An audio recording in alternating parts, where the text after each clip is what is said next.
Every team, every topic, everywhere. This is Believe. What's up, family? Gerald the Bossman here. You're tuned into the Bossman Show on AM 1010, AM 1430, 1055 The King. Check The King out at 105theking.com and the Bossman Show at bossmanshow.com. Hit me up on Instagram, The Bossman Show, Twitter at Bossman Show, and Facebook, Bossman Show. It's the Bossman on your radio. Listen to the Bossman Show with your host, JR, Saturdays at 9 a.m. right here on AM 1010, The King. What's up, good people? BetOnline is your number one source for all your betting needs. The latest odds, lines, and matchup reports for baseball, boxing, golf, and more. BetOnline continues to be the fastest and easiest way to place your wagers, including live betting and your favorite casino and card games available to play right from your phone. Head to the website or use your mobile device to sign up today and get in on the action. Remember to use your promo code BELIEVE, B-L-E-A-V, for your 50% welcome bonus on your first deposit. BetOnline, where the game starts. BS3 Network, changing the way you watch TV. Yes, BS3 Network, changing the way you watch TV, covering content and hot topics from A to Z, sports, music, society and culture, movie reviews, you name it, we have it. Check it out on bs3network.com or check us out on Roku, BS3 TV on Roku, as well as check out your favorite podcast on all podcast platforms or Spreaker.com/BS3 Network. You are now tuned to BS3 Network.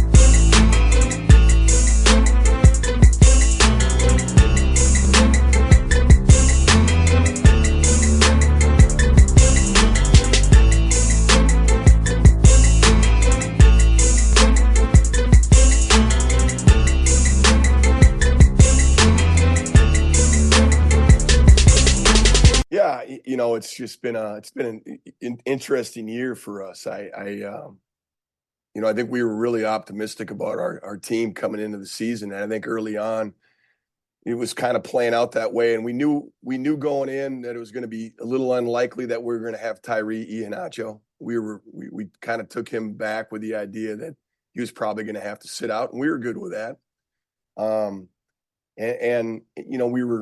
We were playing pretty well, showing some resolve, getting better, winning some close games, but playing pretty well. When Tyree came back, we went out. I think he found out the night before we played Utah Tech while we were getting off the plane that he could play.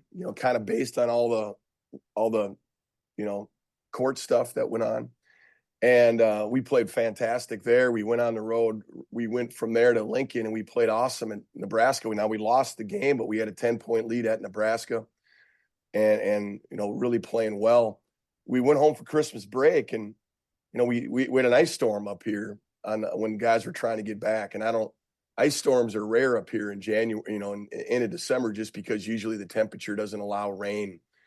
But it was ridiculous how thick of a layer of ice we had. And it was really difficult. Flights were canceled, really hard to get guys back. We got guys back. We got our whole team back basically the day before the St. Thomas game. And we looked like it. I think they ended up getting an extra couple days off, which led to about a 6-day break. And then we just turned around and played a game. And we really played poorly. They played exceptionally well. And we played like a team that had been on vacation for a week. And it's funny how that kind of just took away that mojo, that confidence, that air we kind of had going. And it took a little while to get that back. But, I'll give our guys a lot of credit. We were changing a little bit of a lineup because the addition of Tyree. Guys' roles were changing a little bit.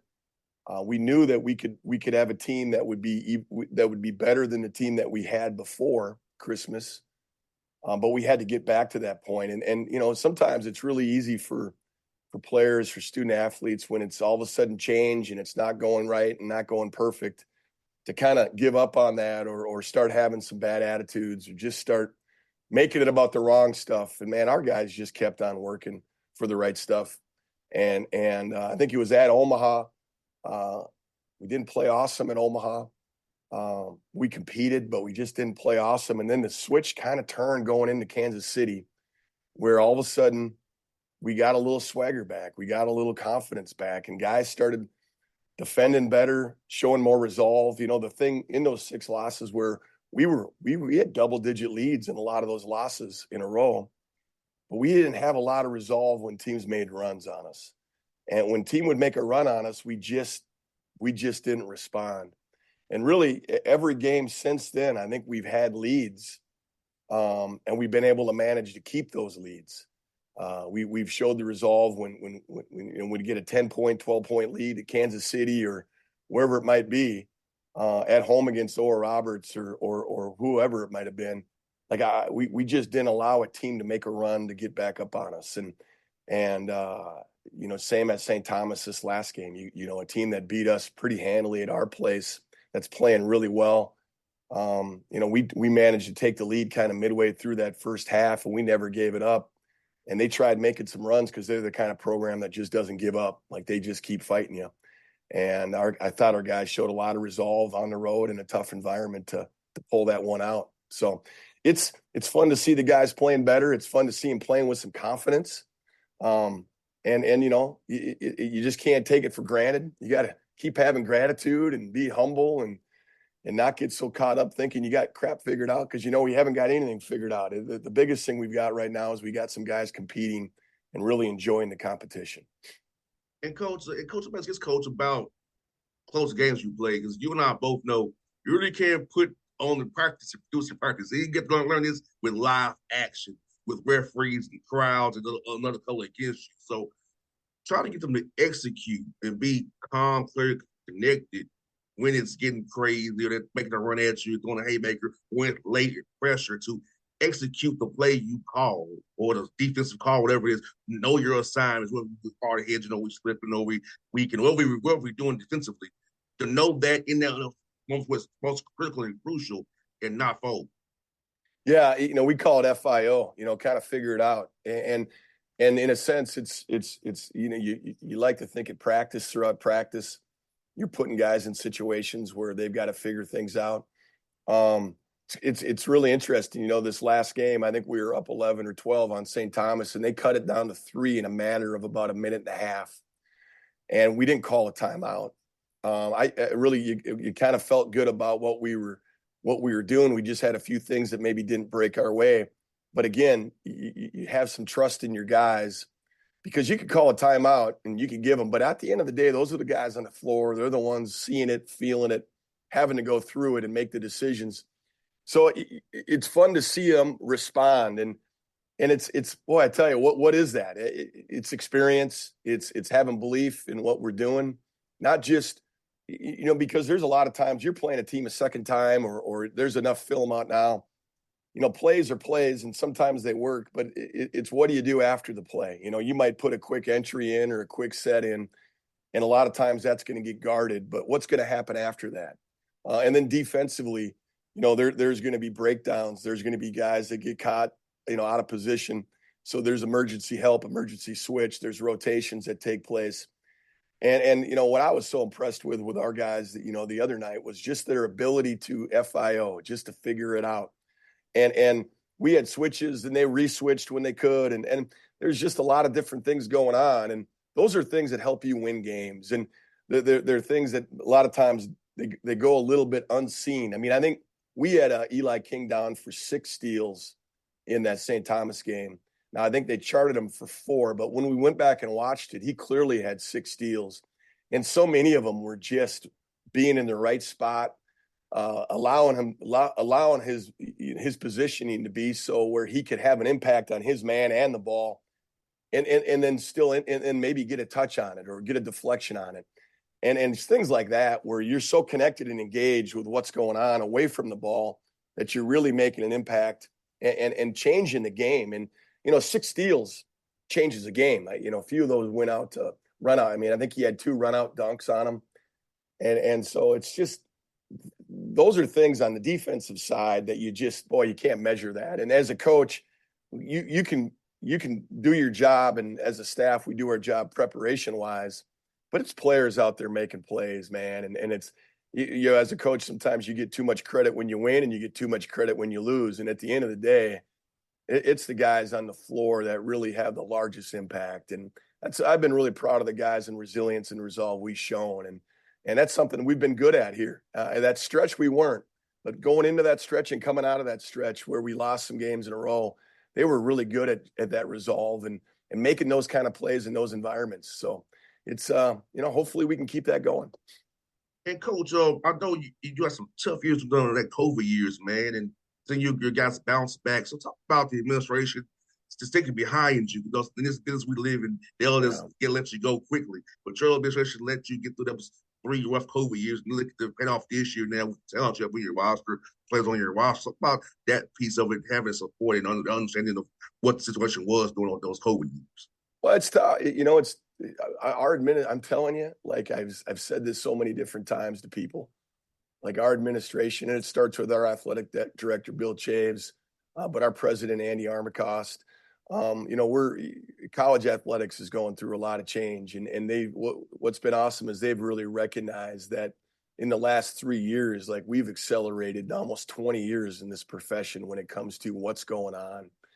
And I think a lot of times when you're in a leadership position like they are, or like any of us can be, the ability to kind of, stay the calm, kind of be the calm in the storm and not be so high and so low, but really look at things with great perspective. And we're really fortunate here with our leadership and our administration here.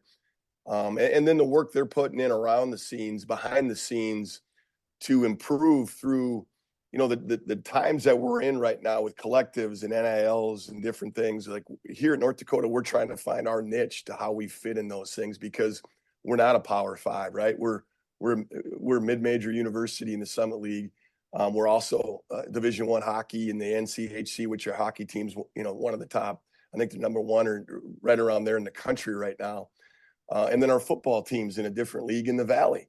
So like we've got several different leagues just here at the University of North Dakota that our administrative team has to work with.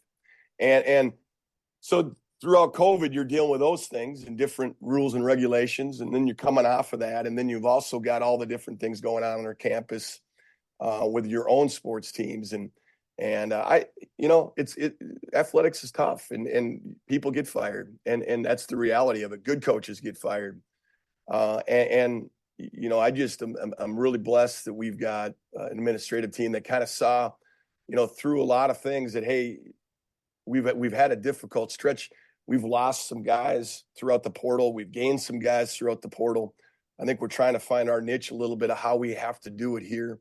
But I think they also see the work we're putting in. There hasn't been a lot of craziness in our program. I think we've managed to really keep it balanced and keep it moving forward through those times. But man, they were tough. There's no doubt. And honestly, like you can't let up or can't think you've got it figured out, because we don't. Another 6-game losing streak can come just like that if you kind of let up off the gas. And I'm grateful. I'm thankful for the people we have here at UND, because we've got some awesome people. We're excited about what's to come and what's happening up here at the University of North Dakota, because it's an awesome place, great facilities, awesome people. And I think they've really shown, hey, we've got your back. But there's a responsibility for us that, if it ever comes to the point where it doesn't happen here for us down the road, I know this, I will have gotten all the support. We will have gotten all the support we need to help ourselves be successful here. So we just got to keep pushing forward and keep trying to, keep trying to figure it out. And that's what we're working to do right now.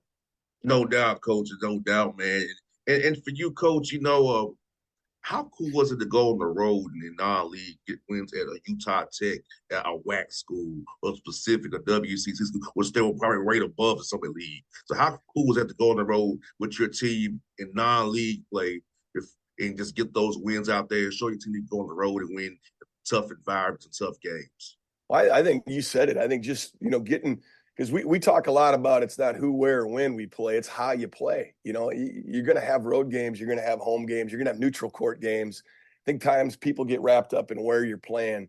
So we really try to get the focus. It's not who and where and when, man. It's how we show up. And getting that win at Pacific. And at that time, Pacific had returned a lot of guys from the year before.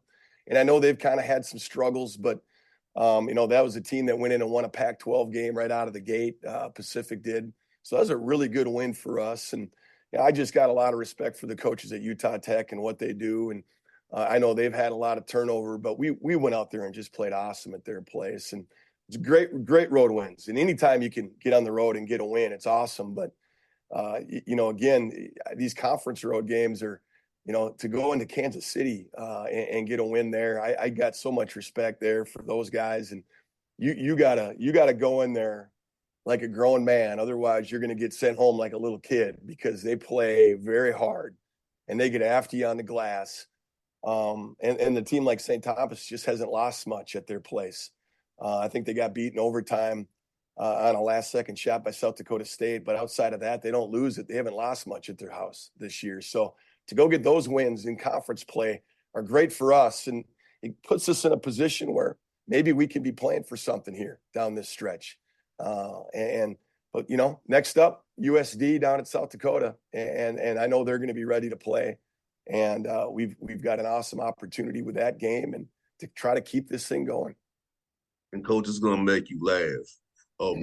Coach Esposito with Kansas City, I was his basketball camp is 5 years old. Yeah. I was his camp at 5 years old. So where was that camp, can I ask? In Tennessee State, 5 years old. Because Anthony Mason was there. Carlos Rogers was there. Monty Wilson. So I've known Coach Joe since I was 5 years old. And I tell him, he says, that was my camper. Look how he is now. Was Coach Patton on that? Was Ricardo Patton on that staff at Tennessee State then? Do you remember? Coach Patton was the old head. Okay, I know he was there. I think he left maybe for Colorado by that time. But yeah, okay. I worked with Coach P at Colorado, and I know he was out at Tennessee State for a short time too. So Coach Joe was up at Minnesota. I mean, I grew up in Minnesota, so I've always kind of followed the Gophers. And Coach Joe was with Tubby over at with Minnesota as well. So that man's been around a few years now. He's been around. Yeah, it's always fun to see you, man. He's always energetic, Coach. I remember as a 5-year-old kid, we was doing those camper games, knockouts, and he was always as energetic even then. He's the same guy now, 35-some years later, the same guy. Yeah, he looks great. I know, he looks great. I think he's doing awesome. Coach Menzies is a terrific human being. Like what's fun about a profession that we're in is the people you meet kind of throughout it. There's so many awesome people in this career, in this college basketball world. There's just so many awesome people that you get a chance to meet and be around. And Joe's one of those guys. Coach Menzies one of those guys. And it's still fun to go in there and beat those guys at their place. But win or lose, I think it's always important how you handle yourself. And it says a lot about who you are when you win and who you are when you lose. And man, I just those great human beings down there, and they're building it. They're building it. I think they're in their second year and they're building it too. So we've all got a big job in front of us in this mid-major world of how are we building our program. Things have changed so much in how you do it, and I think we're all trying to figure it out the best we can. And it's harder, it's challenging. There's different things that are coming up, but man, it still gives you goosebumps when you get to show up every day and coach basketball.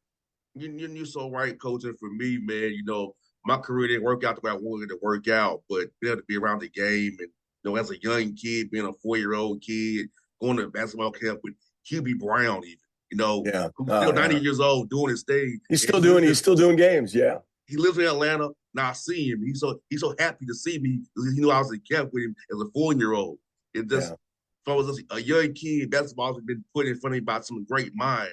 So I've been blessed to be around. Now I get to talk about it every day. So it's like for me, man, the athletic career didn't work out. I think it worked out for me anyways to talk to you guys and be around the games. Dude.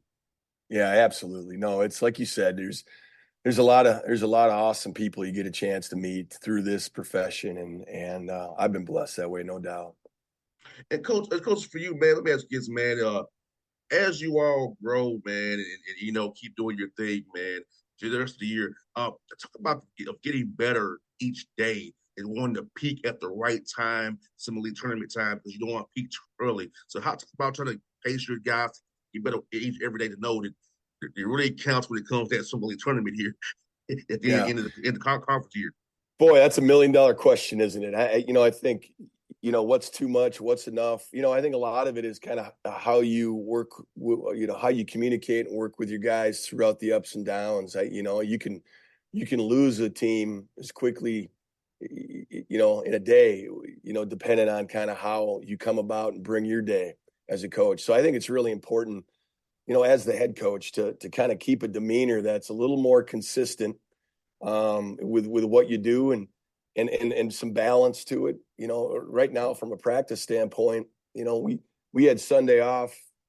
We went for about an hour on Monday, and we're not even doing a lot of full team film stuff right now. It's mostly just some small film position breakdown stuff, and you do that because I guess you don't want to necessarily watch film in front of everybody. So you're trying to do it in a little bit more private manner with players, so they can kind of see it without having everybody see it with them. So it's all about maybe knowing your team and understanding what works best, and then throughout the year trying to continually streamline that to what operates and how do we, what do we got to do today. People get so excited about talking about your next game, but the most important thing after your game is, what meal are we having? What's our off day look like? And then let's come back on Monday and have a great practice, and let's bring the right mindset to that. It's really kind of narrowing that focus and not getting ahead of yourself. In my opinion, everybody does things differently. But at the end of the day, like it's what can we do today to help our team be the best it can be, practice at the highest level. And then, knowing that we've got a game coming up Thursday, we've got to do everything we can to prepare for Thursday without over preparing and killing them going into that game. Because as the old wise coach Darren Hansen used to say down in Omaha, we got to get them to the game too. Like you got to get them there. And sometimes you want to get them during practice so much that it's hard to get guys to the game. So, I mean, it's sometimes you can do it right, and sometimes you could screw it up, and that's just kind of the world we live in. And this profession's no different. Like hindsight's 2020. Everybody's killing Dan Campbell for the Lions because he went for the field goal. I'm sorry, he went for the fourth down instead of the field goal in that playoff game. But that's what he did all year. And what you accept in victory, you got to accept in defeat. And that's kind of who they were. And I don't think any of those guys in his team are blaming him for what they did, because that's who they were. And I think as the season goes on, you're building your identity as a team, and this is who we are. So I think as a head coach, you got to continue managing that and making sure that identity is clear to the guys on what you want from your team and what you're trying to become, and not letting anything bump you off that, because we live in a world of distractions, man. Mm-hmm. Like so many things can bump people off their path. Defeats, losses, bad games can all of a sudden turn into a lot of drama and 2 or 3 days of just trying to get somebody back. But man, the world, as you know, the world past basketball is a lot rougher than that. Like, don't let things knock you off your path, because you're going to have a lot of crap in your life that happens to you, and you're going to have to be there for your family and not get knocked off your path. And so whether we win or lose on Thursday, we're playing really well right now, and other teams are too. So whether you win or lose on Thursday, let's not let that knock us off our path. Let's keep building, knowing that we've got a team that can go into a conference tournament and win 3 games in a row. That's all. I mean, that we know that. And so why would we screw that up by being selfish or complaining about stuff just because it isn't going my way or our way at a certain moment? So I think there's a lot of things you're juggling. There's a lot of things these 18 to 22-year-olds are juggling around them right now. And it's just another reason I'm just so proud of these guys so far, because when you lose 6 in a row, it's really easy for a lot of outside influences to tear a team down. Yes. And our guys did an awesome job of not allowing that to happen. That's not us as coaches that get credit for that. That's our players that get credit for that, because they kept the right mindset and really kept the belief that what we could become.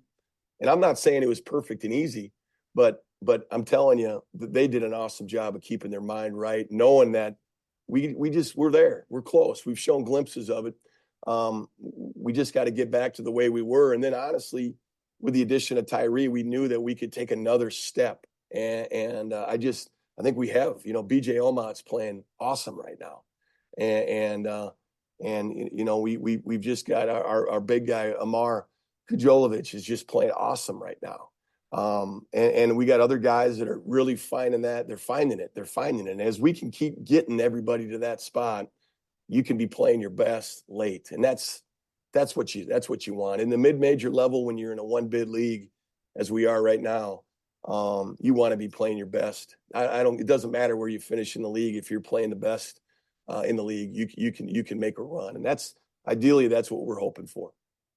Sounds good, Coach. And I hope we're talking again in March, Coach, when you've made that big run. Yeah. We can celebrate that again. We're going to claim that down, Coach. So, good, Coach. Good to see you this time and talking to you. Well, on the phone, man. We got to do it again in March, hopefully, after you've made that run, Coach. We'll be looking for you again down the road, Coach. Well, hey, listen, I got my stocking hat on, but it's too dang hot. It's still 30-something up here, so it's too hot for me to be wearing this all day like you are. But I hope you guys warm up down there, right?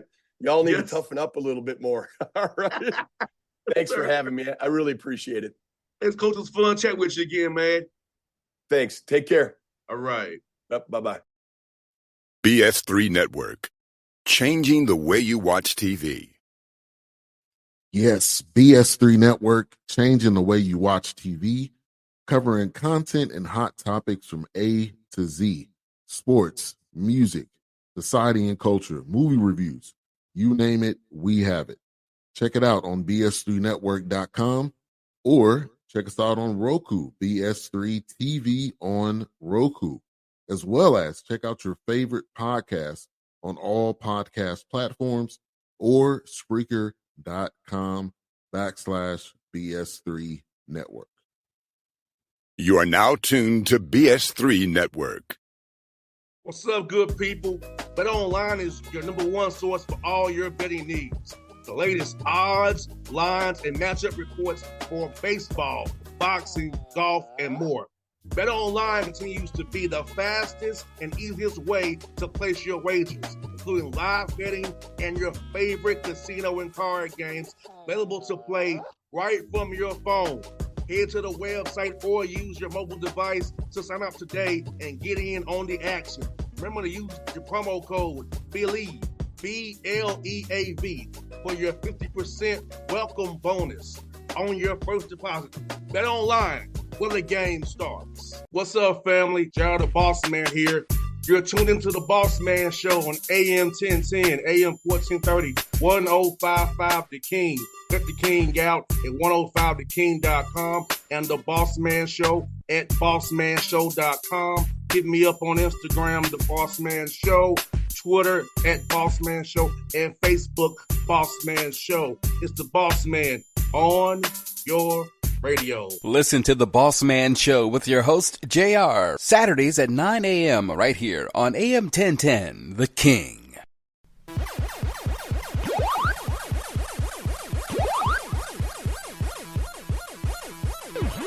For the ones who get it done, the most important part is the one you need now. And the best partner is the one who can deliver. That's why millions of maintenance and repair pros trust Grainger. Because we have professional-grade supplies for every industry, even hard-to-find products. And we have same-day pickup and next-day delivery on most orders. But most importantly, we have an unwavering commitment to help keep you up and running. Call, click Grainger.com, or just stop by. Grainger, for the ones who get it done.